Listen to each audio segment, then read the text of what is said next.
नमस्कार दोस्तों, स्वागत है एक बार फिर से आप सभी का मेरे YouTube चैनल स्टडी टूल्स में। तो आशा करता हूँ कि आप सभी अच्छे होंगे और रेगुलर अपनी पढ़ाई करते रहे होंगे। इसी तरीके से अपना प्यार और विश्वास हमारे चैनल पर बनाए रखने के लिए आप सभी को धन्यवाद। तो जैसा कि हम सभी जो है कार्य, ऊर्जा और शक्ति के बारे में पढ़ रहे थे और इसके पहले के 2 लेक्चर में हम लोगों ने थ्योरी को कंप्लीट किया है और आज के इस वीडियो लेक्चर में इससे जो इम्पोर्टेंट क्वेश्चन के जो प्रारूप बनते हैं हम उन पे फोकस करेंगे। अगर आप इस तरीके क्वेश्चन पे अगर अपना कमांड बैठा लेते हैं, मतलब इसका आप प्रैक्टिस कर लेते हैं, तो आपको इसमें किसी प्रकार की कोई भी समस्या नहीं आएगी, मैं आपको ये सुनिश्चित करता हूँ। तो चलिए देखते हैं कि इस चैप्टर से किस तरीके क्वेश्चन पूछे जा सकते हैं। तो जैसा कि पहला क्वेश्चन जिसमें दिया है कि द्रव्यमान 16 किग्रा और 36 किग्रा के 2 पिंडों की गतिज ऊर्जा बराबर है, उनके वेगों का अनुपात ज्ञात कीजिए। तो दोस्तों जैसा कि आप क्वेश्चन देख रहे हैं उसमें कि पिंडों का द्रव्यमान हमें दिया गया है अलग अलग और कह रहा है कि इनकी जो गतिज ऊर्जाएँ हैं वो बराबर है।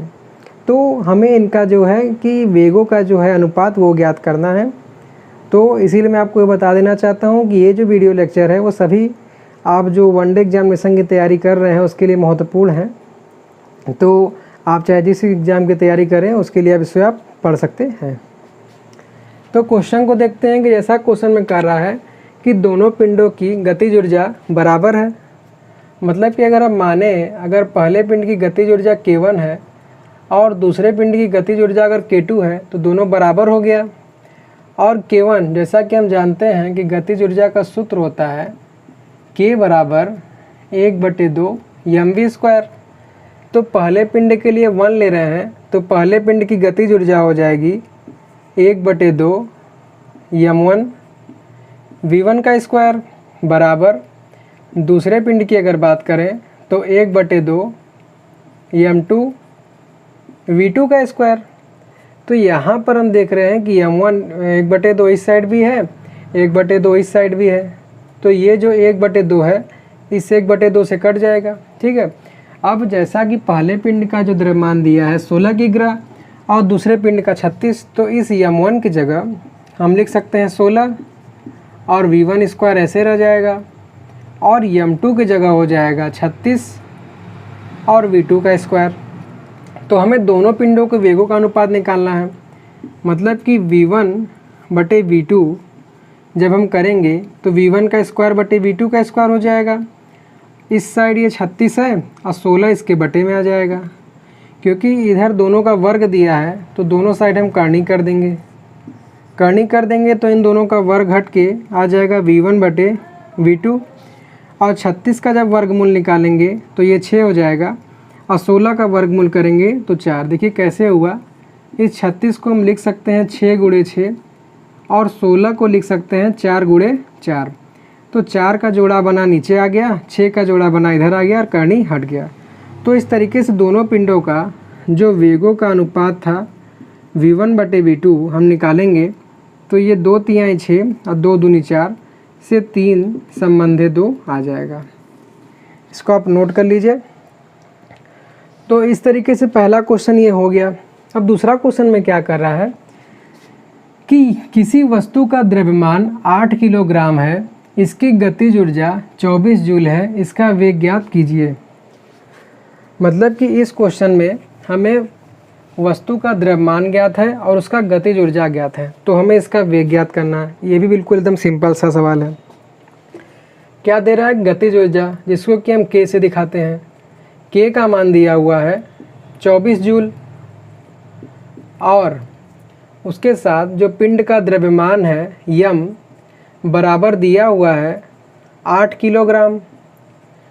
वस्तु का वेग पूछ रहा है तो गतिज ऊर्जा बराबर, जैसा कि हम सूत्र जानते हैं कि होता है 1/2 mv²। तो यहाँ K की जगह हो जाएगा 24, K का मान 24 दिया हुआ है बराबर 1/2, m का मान 8 है और v का मान हमें ज्ञात करना है तो v² ऐसा ही रह जाएगा। इस 2 से जब हम 8 को काटेंगे तो यहाँ 4 आ जाएगा और 4 को जब इस साइड भेजेंगे तो ये हो जाएगा 24/4 बराबर v²। तो ये हो जाएगा 4 छंग 24, 6 बार में कट जाएगा, तो v² बराबर 6 आ गया। और v² को जब हम इस साइड भेजेंगे तो ये हो जाएगा √6। और जैसा कि हम जानते हैं कि वेग का जो मात्रक होता है वो हो जाएगा मीटर पर सेकंड। तो इस तरीके से दूसरे क्वेश्चन में जो वस्तु का वेग पूछा था वो हमने ज्ञात कर लिया। अब हम आते हैं तीसरे क्वेश्चन में जो कि तर्क आधारित है। ठीक है, क्या कर रहा है कि जब एक पिंड को ऊपर फेंका जाता है तो पिंड पर गुरुत्वाकर्षण द्वारा किया गया कार्य होता है। मतलब कह रहा है कि यदि हम किसी पिंड को ऊपर की साइड फेंकें, इसको समझिएगा थोड़ा।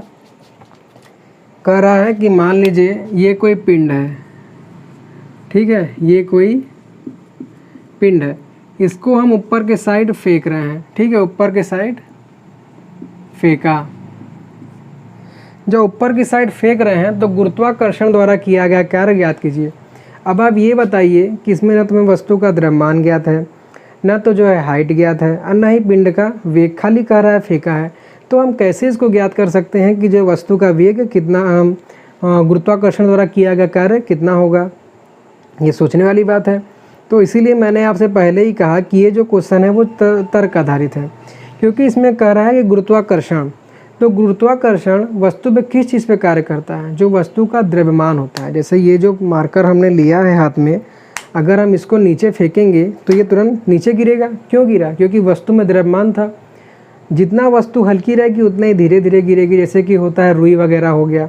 तो कहने का मतलब है गुरुत्वाकर्षण का मतलब क्या हुआ पूछेगा तो वस्तु के भार द्वारा किया गया कार्य हमें ज्ञात करना है। जो वस्तु का भार होता है mg। ठीक है, गुरुत्वाकर्षण अगर क्वेश्चन में पूछ रहा है कि गुरुत्वाकर्षण द्वारा किया गया कार्य बताइए, तो वस्तु के भार द्वारा किया गया कार्य पूछ रहा है।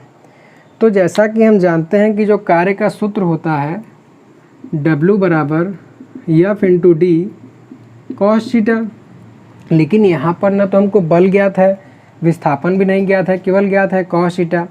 और ये cos थीटा किसके किसके बीच का कोण होता है? याद करिए, बल और उसके विस्थापन का। तो अगर हम चित्र में समझें तो गुरुत्वाकर्षण द्वारा पूछा है, तो ये इस कंडीशन में mg जो है, F जो है बल हो जाएगा, और विस्थापन ऊपर के साइड हो रहा है। तो अगर इन दोनों के बीच का हम कोण निकालें तो ये एक सरल रेखा है जिसका मान होता है 180 डिग्री।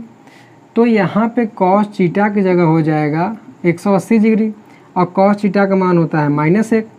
तो W का जो मान आएगा -F × d, मतलब कि W का मान आ जाएगा ऋणात्मक। तो यहाँ जो पूछ रहा है कि पिंड को ऊपर फेंका जाए तो गुरुत्वाकर्षण द्वारा किया गया कार्य क्या होगा?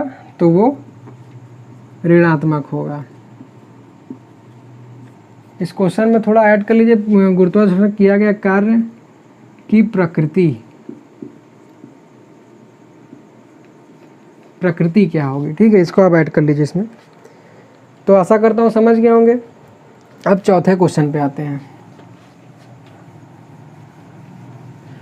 चौथे क्वेश्चन में क्या कर रहा है कि 10 न्यूटन का बल एक वस्तु को 10 मीटर विस्थापित करता है। यदि किया गया कार्य 50 जूल है, जूल ये जूल सिंबल है जे, तो विस्थापन की दिशा और बल की दिशा के बीच का कोण ज्ञात कीजिए। तो इस क्वेश्चन में भी हमसे कि पूछ रहा है कि क्वेश्चन में कि बल की दिशा और विस्थापन के बीच का कोण ज्ञात कीजिए जब बल और विस्थापन उसके साथ किया गया कार्य भी ज्ञात हो।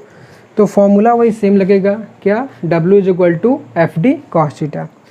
तो पहले जो क्वेश्चन में दिया गया है समझने के लिए, अगर आप न्यू ईयर हैं, फ्रेशर हैं, तो इसको लिख लीजिए कि 10 न्यूटन का बल दिया है, मतलब कि F का मान दिया है 10 न्यूटन, विस्थापन दिया है मतलब कि D वो भी दिया है 10 मीटर। ठीक है, कार्य W दिया हुआ है 50 जूल, और दोनों के बीच का कोण पूछ रहा है। तो हम डायरेक्ट इसमें फॉर्मूला लगा देंगे जो कि होता है W बराबर F × d cos थीटा, और हमें कोण निकालना है। तो कोण का मान निकालने के लिए W/FD हो जाएगा, मतलब कि cos थीटा बराबर हो जाएगा W/F × d। तो W का मान जैसा कि दिया है 50 जूल, कार्य दिया है 10 और विस्थापन भी दिया हुआ है 10। तो इसको जब हम काटेंगे तो 1 0 से 1 0 कट जाएगा, तो बचा कितना 5/10, मतलब कि 5 एक कम 5, 5 दूनी 10। तो यहाँ से कॉस थीटा बराबर हो जाएगा 1/2। अब क्योंकि यहाँ कोण थीटा में दिया है, यहाँ आंकिक मान दिया है, लेकिन हम जानते हैं त्रिकोणमिति में कि 1/2 कॉस के किस मान के बराबर होता है, तो 1/2 कॉस के 60 डिग्री मान के बराबर होता है। तो यहाँ से cos theta equal to cos 60 degree हो गया, तो थीटा का मान यहाँ से हो जाएगा 60 अंश। मतलब कि बल और उसके विस्थापन के बीच की दिशा अगर हम ज्ञात करें तो वो 60 डिग्री हो जाएगा। तो दोस्तों आशा करता हूँ कि आपको उस चैप्टर से बताया कि सभी न्यूमेरिकल अच्छे समझ में आ गए होंगे। तो प्लीज़ वीडियो को लाइक, शेयर और चैनल पे सब्सक्राइब जरूर कीजिएगा और अपने बहुमूल्य सुझाव हमको ज़रूर साझा कीजिएगा। इसी तरीके से हमसे आप बने रहने के लिए आपको बहुत बहुत धन्यवाद। So thanks for watching.